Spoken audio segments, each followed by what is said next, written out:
Hello and welcome to What the Lux with me, Fred Moore. And me, Anant Sharma. Together we lead Matter Reform, brand and experience design consultancy headquartered in London, and this is a podcast that calls time on tired ideas of luxury. And alongside industry luminaries and thought leaders, we explore what truly defines category-leading products and experiences. Today, it gives me enormous pleasure to welcome to the podcast someone to whom the world's best hospitality brands turn to time and time again for guidance and counsel. It is no exaggeration to say that Julia Perowne has carved out an enviable position as a globally recognised and preeminent expert on luxury hospitality. For the last decade, Jules has built her company, Perowne International, to an unrivalled position in PR and consultancy for a veritable who's who of famous names in the industry. She's great fun, an old friend of Matter Reform, and pulls no punches.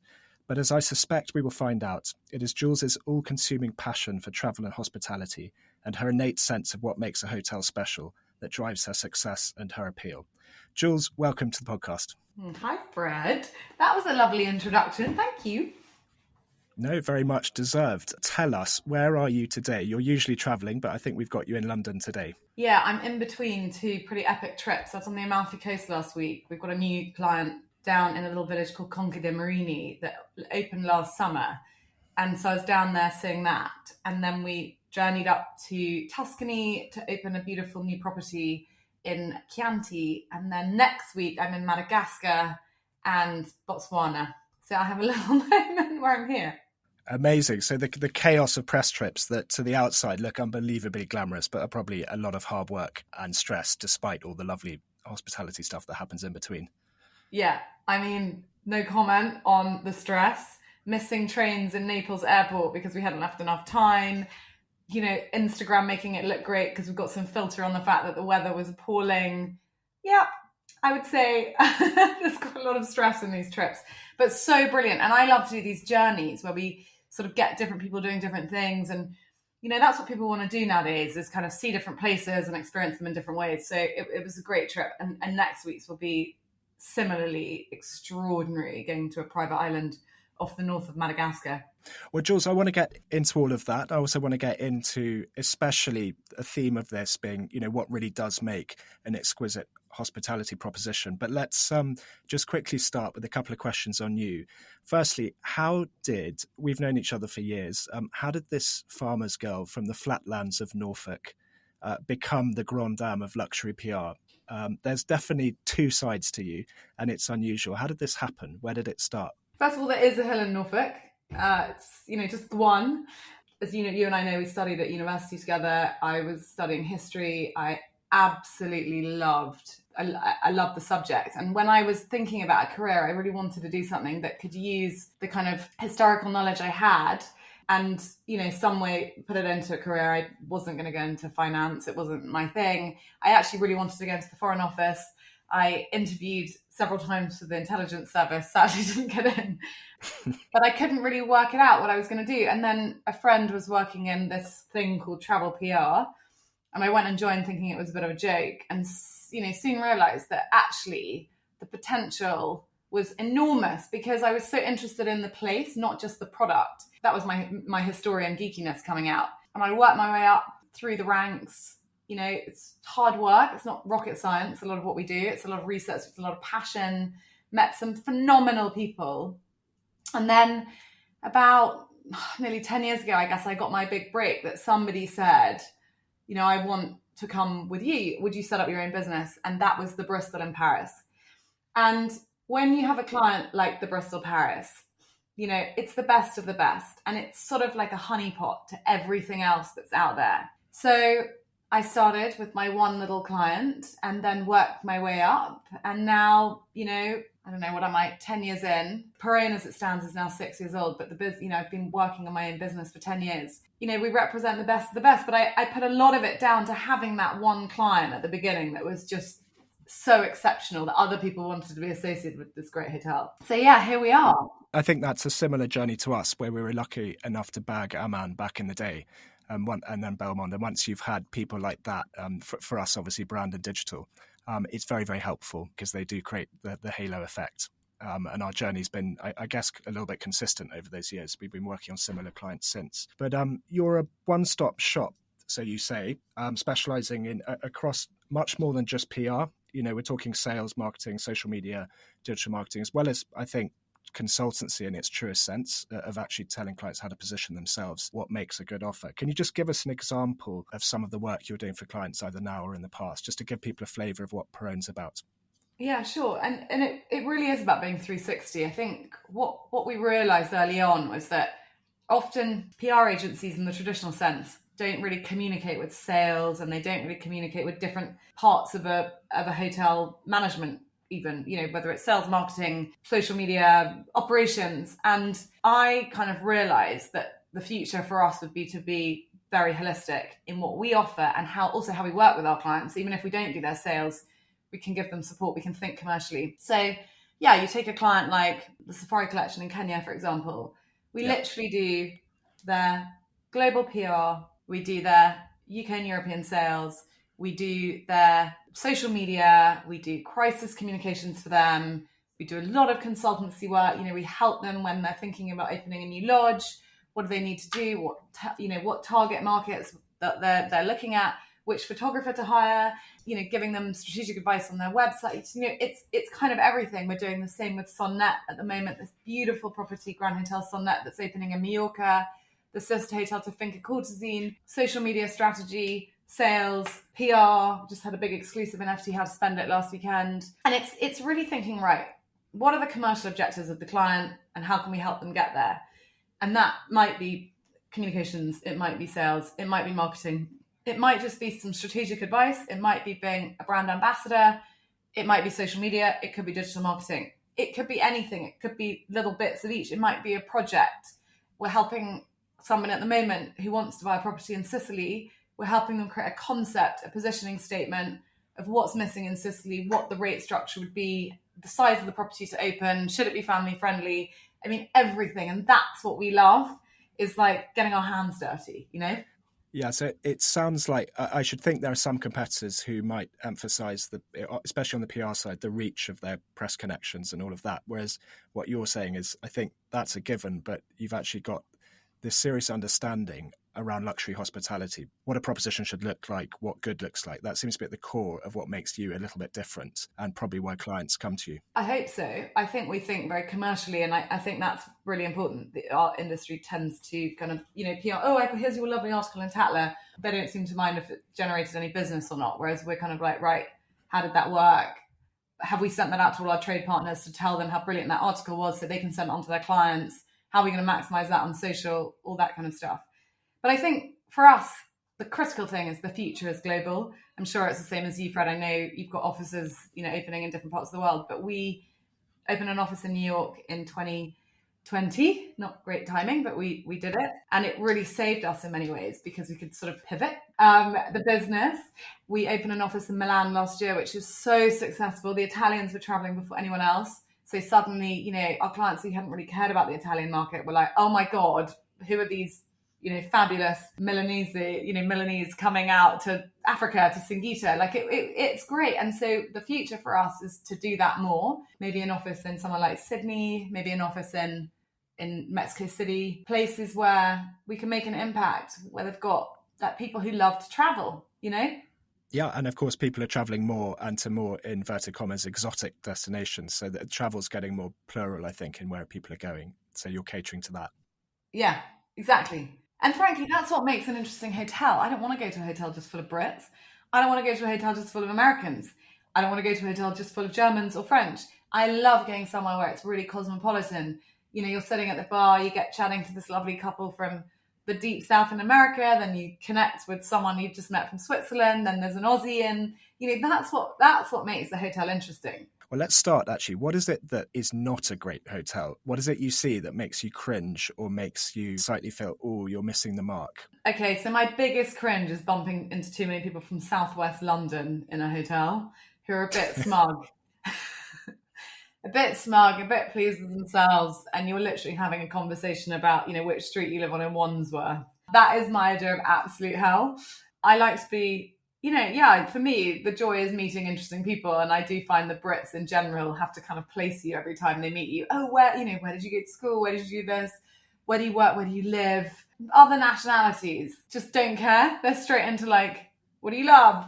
What do you, where have you been? What's interesting in life?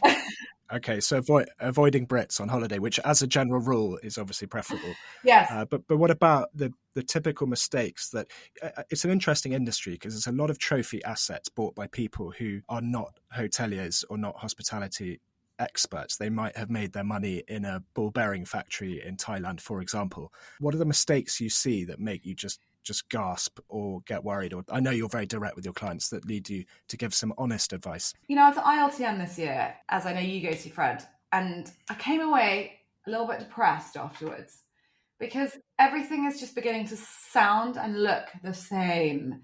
All these huge groups whose objective is simply to grow. I've got to grow. I've got to get bigger.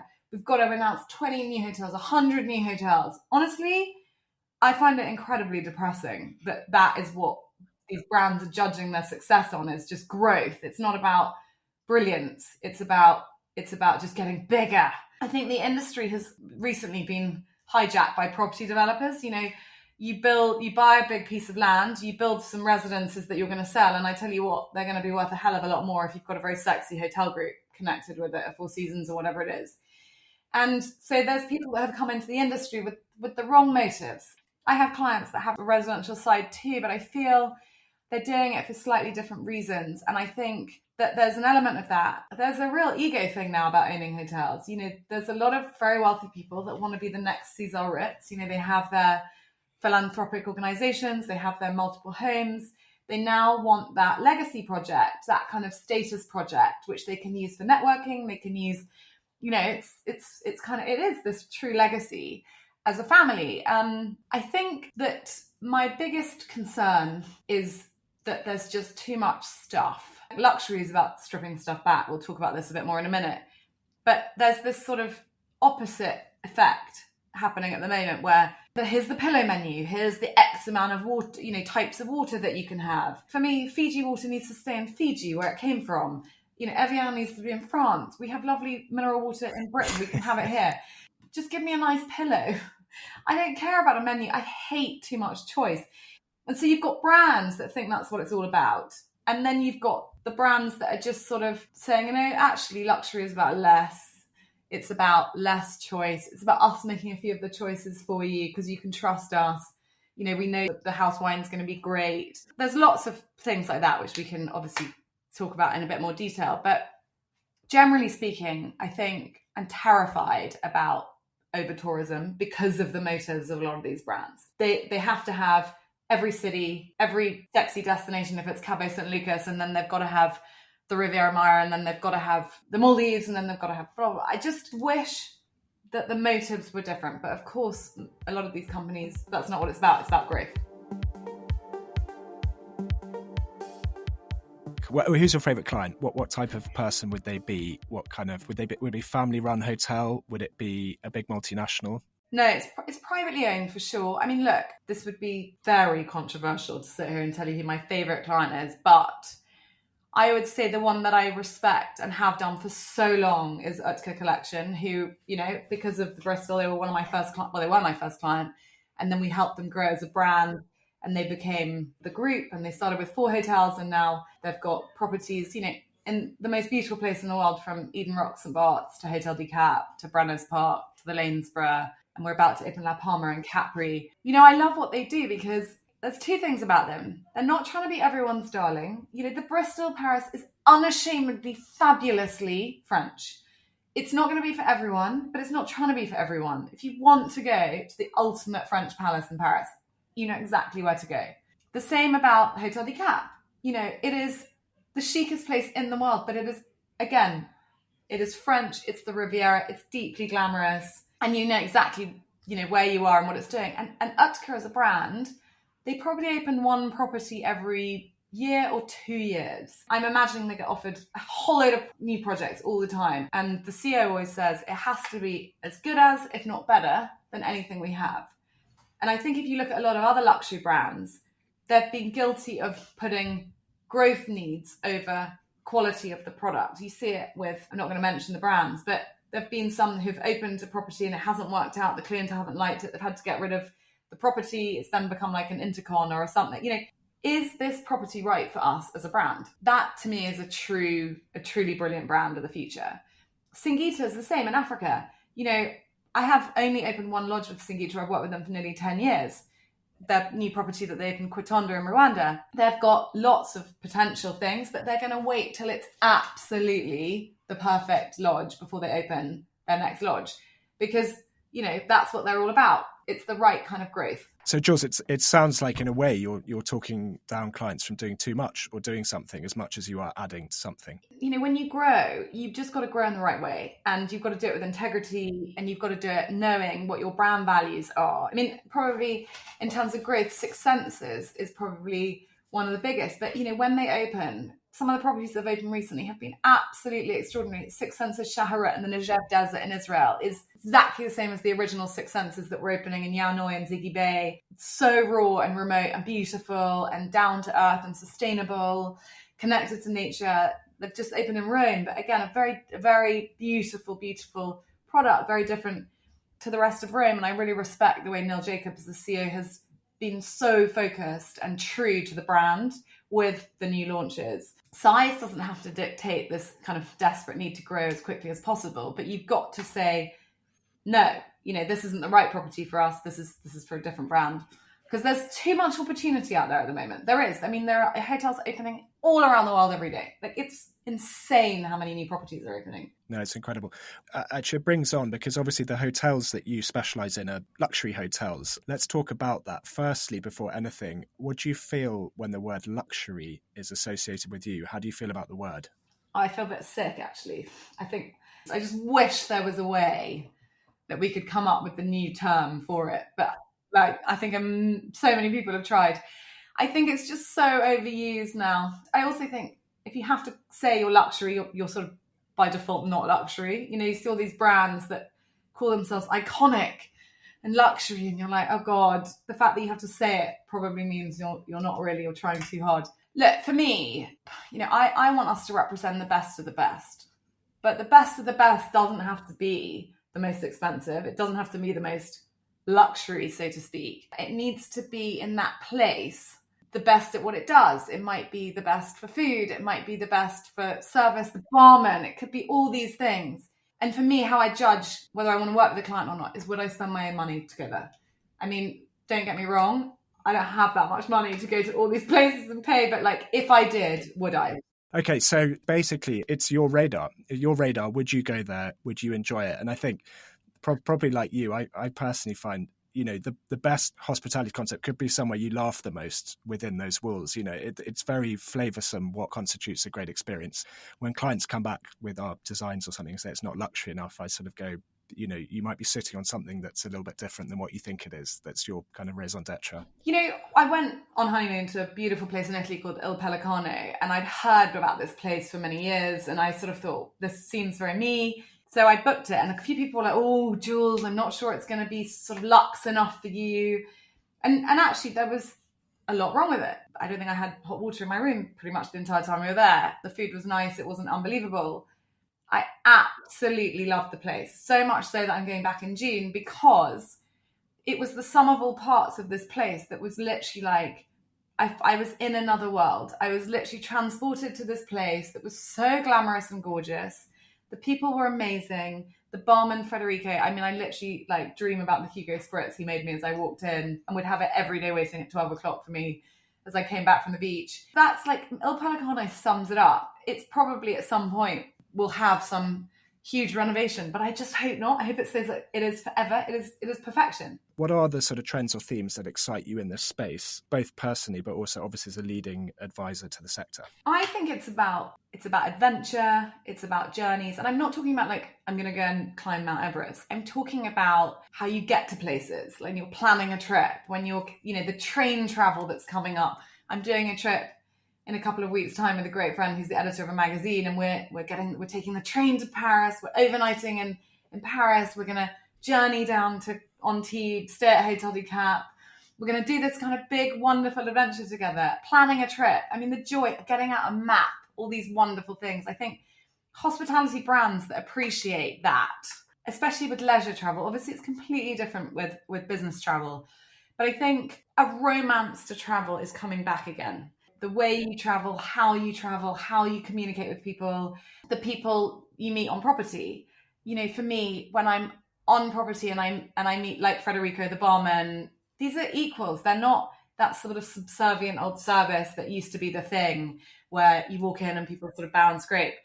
I think people want to be about my equals now, and the brands who understand that. And you know what? Obviously, we've been through a horrible couple of years, and it's very clear now the brands that looked after their staff and the ones that didn't, because you can feel it in the hotel. There's an energy that's completely different. They have a team that's, you know, so well connected, so loyal, so cohesive. Whereas a lot of the brands that didn't treat their staff particularly well are now starting from scratch, and there may as well be a new hotel, you know? So things like that for me are what I care about. I don't care about the stuff, as it were. You know, I think we all expect good bed linen. We expect the minibar to have nice things in it. We expect nice products in the bathroom. We don't want them to be in small plastic bottles anymore.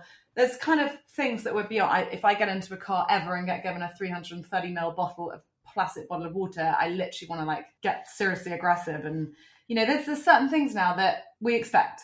But actually, so I turn up at a little hotel and they say, you know, this is the menu for tonight. But then the next night, say pasta lacquer and Lake Como, the chef just says, you know what, just come into the kitchen before dinner. I'll show you what produce we've got. Let's think about, your husband wants a spaghetti vongole. Brilliant. You know, watch me make it. Jules, would you like some, you know, sashimi with this? That's what I love. That is what luxury is. So the globe's quite crowded, the hospitality space is crowded. Are you prepared to venture some regions that you think are on the up or about to explode, or maybe some brands that you really admire that are on that journey as well? Yes, absolutely. So I think Central America is going to have and that's going to be a huge focus for the next, I don't know, decades. There's so much potential in places like Belize, Panama, you know, all around there. I know Costa Rica's already gone pretty crazy, and Mexico, but for me, those sort of slightly lesser known places. Also, places like Scandinavia. I mean, Norway, the beauty of Norway. I think also, people, you know, when you travel now, people's motives have changed. We're not just traveling to go and sort of lie on a beach and, you know, get a tan. Certainly don't go to Norway to do that. But like, we have this client up in the north of Norway in the gateway to the fjords called 62 Nord, and they're protecting this part of the fjords, that protecting it from the cruise ship industry, from it's a huge fishing area, and they're diversifying into tourism, but they're doing it in such an incredible way with these extraordinary lodges all around the fjords that you can get to by boat or by, you know, some wonderful car journey or bicycle. For me, that's the excitement. For me is the remote stuff. I'm desperate to go to Greenland. I really want to go to Chile and Patagonia. 11 Experience, our clients just opened a lodge there. One of our team was there a couple of weeks ago. It just said it was just absolutely extraordinary. These pristine wildlife spaces. Indonesia. So I've just come back from the Anambas Islands. Google them and see where they are. It's completely bonkers. Between Borneo, Malaysia, straight north is like Ho Chi Minh. It's a part of Indonesia that you go north of Singapore on a seaplane from. You take off on this amphibious seaplane from this Indonesian place called Batam. You land on the water. It is absolutely beautiful. It's more beautiful than the Seychelles and the Maldives. Overwater villas. The water is the clearest I've ever seen. But, you know, I'd never even heard of this place. And there's this one brilliant man who wants to protect and do tourism right, because undoubtedly it was going to get, you know, bought and developed by someone. And it's, you know, a small, remote, unique little place, which is so special. It's tented villas, like being on safari, you know, feet in the sand. All of the villas are built, you know, there's no touch point on the land. You're elevated. You know, it is magical. And then, you know, Indonesia is a place. I flew down to Bali, which, you know, talk about over tourism, to land there, and then went on to Nihi Sumba. Similarly, Sumba, this island, it's not about tourists. It's about Sumbanese. You're a visitor to their island, and they are so fiercely proud of their island. And Nihi is actually opening in Timor next year, and it's going to be similarly incredible. So there's still so many places to explore. I've got places I don't really want to go back to. I think, sadly, places like Thailand are becoming sort of poster children for how not to do to develop tourism. That makes me very sad, being traveling there as a backpacker 20 odd years ago. But I think these remote places, I just want the tourism boards to just recognize that preserving them and controlling how you develop is going to mean that the value is infinite into the future. It brings us on to, of course, sustainability, where a lot of the conversation around sustainability in travel is focused on reducing the harmful impacts of travel. That we all know what those are. There are other clients that we share that are doing the same thing in protecting oceans or spaces or islands or wild bits of this earth. There are some who are doing it on a small scale. There are some who are beginning to do it on a really huge scale. And I don't think enough is said about that, instead of focusing on sustainability and the aspects we all know about, is actually what luxury travel in particular is doing to preserve and set a standard for preserving really, really big chunks of this earth. For me, sustainability is that umbrella, isn't it? Where you've got the sustainability stuff per se, and then you've got conservation, and you've got community. And that is the critical thing, because that comes into education. And so a brand that takes responsibility for that, about educating the local community, supporting the local community, involving the local community, and helping them to protect the future of their area, their destination, is because that's a 100-year plan. It's not a 20-year commercial focus. It's motives are different, right? That's the brands that I think, the ones I want to work with, the ones with integrity like that. I guess just diving down a bit into the guest for these hotels you look after. Have you recognised many changes in what these people are looking for since you started to where we are today in 2023? What are the themes you're seeing or have seen? Look, there's so many interesting trends that have been growing, and I think COVID accelerated. The pandemic accelerated them. Like multi-gen travel is just huge. Whatever we say about it, it is happening. Whether it's in Africa, in Europe. Different generations taking away their kids, their grandchildren, their cousins, celebrations, all of that. It's unbelievable what's being spent. I've just been talking to clients in Italy, takeovers of hotels, beautiful villas, but they're doing wonderful epic journeys together. Might fly into Kenya and go, from all the way the north, way down to the south into Tanzania. I think that other trends that I am seeing at the moment are like things like, obviously wellness is a huge thing. People want to go on holiday now and they want to come home feeling better than when they went away. Nobody has the time to come back feeling exhausted from when they've been away on a trip. So like healthy food, things like yoga, Pilates. You don't have to be a spa hotel to do things that make people feel good. Hikes around properties, all of that is becoming, an expected part of your hotel experience, especially in a city. For me, when I'm in New York every 6-8 weeks or so, I want to feel good when I'm in that place. I've got to work my ass off. I've got 4 days, and I don't want to be sort of eating unhealthily. And actually, the Lowell Hotel where I always stay, they're so good. They know exactly the temperature of the water that I want, the egg white omelette I want in the morning. There's a yoga mat in my room. They always have a stretchy band there for me, weights, so I can do some of my exercise in the morning. But thoughtfulness, it's not trends per se, right? People want to go more and more off-grid. When I was in Indonesia recently, I had no phone signal on Bauer. It was a complete joy. Of course I could WhatsApp somebody if I needed to, but I didn't want to. And I had this wonderful week when nobody could get hold of me. Obviously I could check my emails, but like the telephone thing was joyful. And then we had a night at Nihi Summer on their spa safari where there is no internet at all. There's no internet. You get given a radio. We went and had the most romantic evening. There was a massive thunderstorm. We were a bit like, oh my God. It was absolutely incredible because we were completely off grid. And I think people are just desperate for these like slightly ends of the earth experiences where they're away from stuff. To be honest, I completely agree with that in wonderful, exotic, far-out places, but I never also understood kids' clubs or all-inclusive resorts until I had children, and then you see why people flock to them. No, of course. And obviously I have a little boy now too, like you, and it does change travelling. I took my little 2-year-old to Tuscany last week, to a very beautiful hotel that probably couldn't have been less child-friendly, my complete own. And it was the most stressful 2 days of my life in paradise because it was sort of death and destruction at every turn. So yes, a good Scott Dunn Explorers Kids Club like I went to last summer, don't get me wrong, I totally appreciate that as well. But would it be my first choice in terms of my personal holiday? You see a lot of hotels trying new stuff. You've seen it for years. Just moving on to innovation, what are things you've seen that you admire? What are things you've seen that you think work? Well, I tell you what I don't love in terms of innovation is when you have to control your room from an iPad. It's probably one of the things that I dislike the least. Is that due to you being a Luddite, or due to actually not being something that works for other people? I just don't think it ever works perfectly. I think I just want to draw the curtains to the, sometimes I want the curtains open a little bit, but I can't do that on an iPad.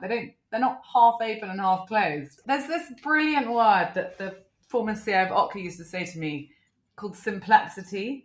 And it's very, very complicated to create, but actually looks so simple. So when I was at Raffles Phnom Penh, they had one of those brilliant traditional light switches that as you pressed it, it kind of went clonk. And you were like, and then there was just darkness. And I dream about this bloody light switch. The amount of hoteliers who are building swanky new hotels, I say, look at this is what you need. The master switch, but this light that actually makes this fabulous, like very, this kind of closure of noise. I mean, it's just, for me, technology, which of course is coming. And by the way, I think there's a lot of potential for technology in different ways.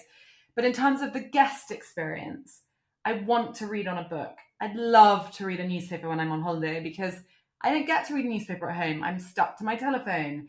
I hate it when a wine list is now on an iPad. And I get why people have to do it because they might only have 3 bottles of that wine and, they can then easily take it off rather than reprinting a whole wine list. But remember those wine lists that used to pick up? They smelt like a book in an old library. You could, part of the joy of that experience in that restaurant was this beautiful wine list, this leather-bound piece of history. I think we've got to be very careful because there's convenience and there's functionality. And then there's just this need for simplicity. And I get a 300, 400 room hotel can't do that. They want things to be simple. But the smaller properties, that high touch, tactile stuff is so critical. The Eden Rock St. Bart's is so brilliant at it. It's a small property in St. Bart's on the rock. And they actually have a whole load of wonderful villas that you can rent as well on the island. But every day you get back to your room, there's just the most thoughtful little gift. There's a perfume, there's a scent, there's something from the Barbara Stem Spa that's made for Eden Rock. There's aloe vera gel in a little pot. Like, it's just thoughtfulness. And that is what I love.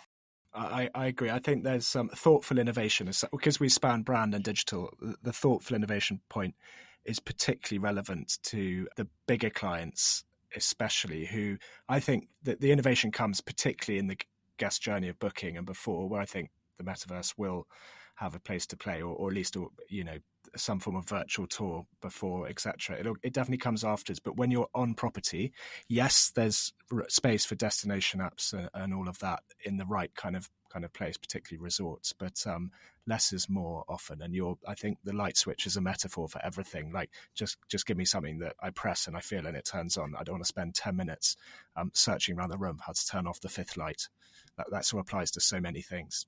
On the positive side about technology is things like augmented reality are going to transform how we sell. So my sales team who take an iPad or their computer to go and do these presentations and go and meet people all around Britain or Europe, in future, I really feel like they will be able to give some headset, some pair of glasses where literally you can walk into that presidential suite, you can look out the window, you can genuinely see if the view is the beach or the sort of, back office corridor. That has to be transformed because the way that sales happened, I think, is very old fashioned in many ways. We go off to these travel shows around the world, we sit there with our pictures, it's very static. Of course, you can see a video, but it's usually quite a corporate marketing video. If you look at how the estate agency world is now selling premium properties, a buyer in Hong Kong through augmented reality can put on a headset, be walking through an apartment in London, see exactly who your neighbours are, how close is the hallway, the concierge to your front door. that's happening in prime residential. Of course, that's going to happen in hospitality at some point, and I'm very excited about that because I think that's going to be transformative for the agents. I'm not sure that the consumer necessarily wants that. I think they want an element of surprise, but when they're booking they're trusting their travel agent, that person's not going to be able to get to every room in every hotel every year. So there's going to be more of a realistic experience through tech, which is very exciting. And actually, the other area that hotels have been very innovative on, or certainly they talk about all the time, or they're trying to do is this concept of loyalty. What's your view on what good loyalty looks like for a hospitality proposition? I think this dovetails in something, again, that I'm feeling quite sort of focused on at the moment, which is about how you communicate with your customer, loyalty. I think that so many brands over communicate. They think, okay, they've got to keep reminding that previous guest about us. I'm going to send them an email on their birthday. I'm going to send them one on Christmas Day. I'm going to send them one on the anniversary of when they last came here. I'm going to, actually, it's intrusive. It's not thoughtful. It's like, hang on a second, do things in the right way. I think on Boxing Day last year, I was so angry at all the brands that were churning stuff out, throwing it at me, that I pretty much unsubscribed from anyone who had emailed me over anywhere between Christmas Eve and Boxing Day, because I just realized that those are brands that just don't get it at all. I think there is a less is more approach that needs to be taken. There's a joyfulness in missing a brand that you actually go, oh my God, I haven't heard from that brand for a little while. Every Monday morning they don't get in touch with me, or I can't see their posts on social media because frankly, they probably realize they haven't got anything that interesting to say today. They're not sending out silly generic Instagram posts. So I think loyalty is generated in that way through kind of osmosis in the right way, because people like you as a brand. Do they like you? I get so depressed now when I'm in every city. New York now, you can't turn a street without there being another Louis Vuitton store. There's one on that street. There's another one 2 streets over.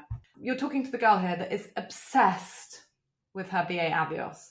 My gold card is probably the greatest thing I've ever achieved, and giving that up would be tragic. And of course I have the BA Amex to get the BA Avios, to get, the status, to get the companion vouchers. So I get that. But I think what you're about to sort of get onto is that those kind of point schemes for hotels, despite they have their place, but that's not really what loyalty is about for hotels, is it? It's simpler than that. No, I think it depends. Business travel, I can totally understand. I was having breakfast with someone yesterday who only uses Four Seasons because they know him so well in every hotel room, never travels with a laptop. So they always have set up a workstation in his room with a desktop computer and a printer. I kind of loved it. And so he only chooses Four Seasons because they do that with him at any hotel he's at in the world. So I get that kind of loyalty.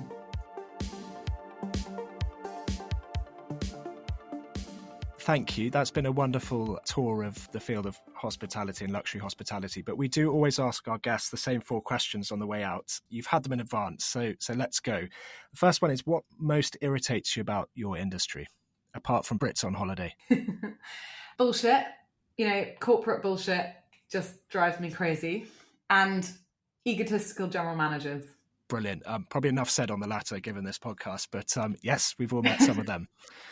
The second is, you're well connected. You travel a hell of a lot. This will be an interesting one. What most concerns you about the world we're leaving the next generation, and as a young mother? Over tourism, protecting these places that, they can't go back on once there's too much development. You can't reverse it. And you feel like you've got a bit of a role to play in that if you're to move outside of your actual client work, that you're in a position to help. I am, but I'm also part of the problem, aren't I? Because I'm promoting all these places. So I also feel this enormous responsibility when we promote places to promote them right. And that's why I'm also quite cautious with clients about expansion, because I want people to do it in the right way. Penultimate question, Jules. If you had to give up your job tomorrow, what would you do? I have a feeling I know what you're going to say, but let's see if it is the case. I'm going to be a farmer, obviously. Oh, I thought you were going to say winemaker. Same thing, I guess. Well, that's part of being my farmer, right? That's modern day farming for you, whether it's, onions or having a vineyard. We do have a vineyard in Norfolk. So yes, at some point, that is part of my longer term plan. I need to make some money first, because vineyards seem to lose a lot of money and not make any. Yeah, exactly. A great way to lose everything you've made. Lastly, Jules, what's the most exciting thing for you in the next 5 years? I think it's about staying relevant and expanding what we do to other markets that, fit with our ethos, places that I mentioned, Latin America, Australia, and preserving what matters about our industry, because there's so much good in it. There's a lot of the industry that's going the wrong way. So I feel that's my mission and the thing that I'm most excited about doing. Fabulous. Well, Jules, it's been a blast as ever. Thank you so much for your time today. I know how busy you are. It's really appreciated, and we will see you very soon. Thanks, Fred. Thanks so much for listening. This has been What the Lux. You can find us on socials at Matter of Form and drop us any questions or comments on Twitter using the hashtag #WhatTheLux. And if you're a luxury brand looking for strategy or design that goes beyond the banal, get in touch via hello@matterofform.com and chat to one of our consultants. And so, until next time.